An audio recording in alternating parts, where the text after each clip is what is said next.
Olá, professora, olá, professor. Este vídeo falo sobre a filogênese e o desenvolvimento humano.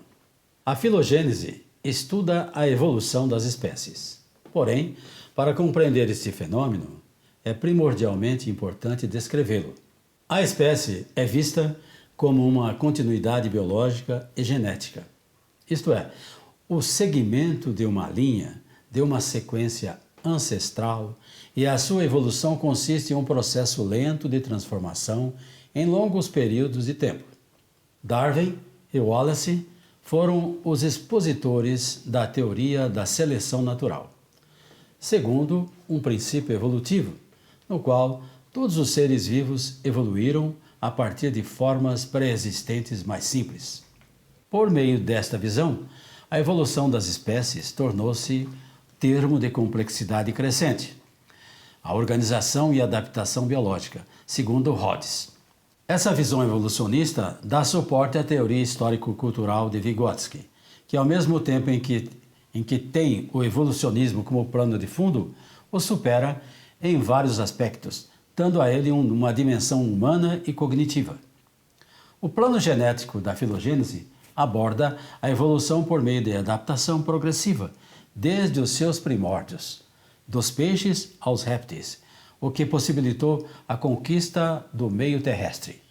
Dos répteis aos mamíferos, que inicialmente eram quadrúpedes e transformaram-se em bípedes, o que permitiu a libertação dos membros superiores para a fabricação e manipulação de instrumentos. Com esse avanço, desenvolveu-se também um cérebro cada vez mais plástico, que proporcionou a capacidade de raciocínio, através da linguagem e a introspecção. Com isso, a interação social torna-se um ponto muito importante para o desenvolvimento do plano individual, que é caracterizado como marco central para a própria definição da espécie.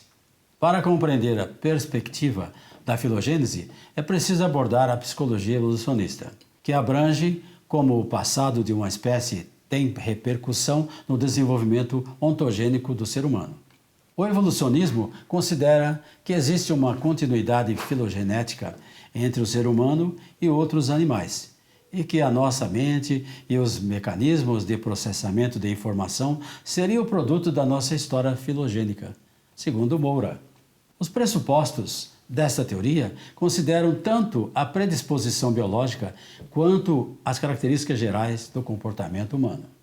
Os processamentos de informações que selecionaram estímulos do ambiente ampliam a capacidade de adaptação inclusiva dos indivíduos, que nada mais é do que a sobrevivência e a perpetuação da espécie. Nesse sentido, o nosso cérebro foi moldado para obtermos processos tais como filtros perspectivos, regras de aprendizagem e mapas cognitivos, organizando nossa experiência para que tenhamos um significado evolucionista. O potencial humano de estratégias comportamentais é amplo e variado. Com base nisso, pode-se criar condições para ativar algumas táticas, enquanto deixamos outras de forma latente, com o objetivo de conseguir alcançar altos níveis de qualidade de vida, ainda mesmo segundo Moura. No contexto do evolucionismo, Vygotsky objetivou identificar os primórdios do desenvolvimento humano e as principais diferenças entre homens e os demais animais. Ele teve como foco os estudos de sua época que comprovaram o homem com macacos antropóides, com os gorilas, com os chimpanzés, os ancestrais mais parecidos com o ser humano. Com isso, ele observou que o manejo de instrumentos para conseguir os alimentos simbolizou o primeiro passo na evolução dos processos mentais e superiores, que só atingem o ponto mais alto nos seres humanos. Palavras essas de Arantes. Desta forma, ele concluiu que a utilização dos instrumentos rudimentares por esses animais para conseguir alimentos não é uma atividade com o intuito de atingir uma meta. Além disso, os macacos são incapazes de introduzir tais ferramentas no campo da comunicação, apresentando então uma incapacidade de produzir um sistema simbólico, segundo Vygotsky, em 1996. Esse foi o vídeo sobre a filogênese e o desenvolvimento humano. Grato por assistir até o final e até o nosso próximo encontro.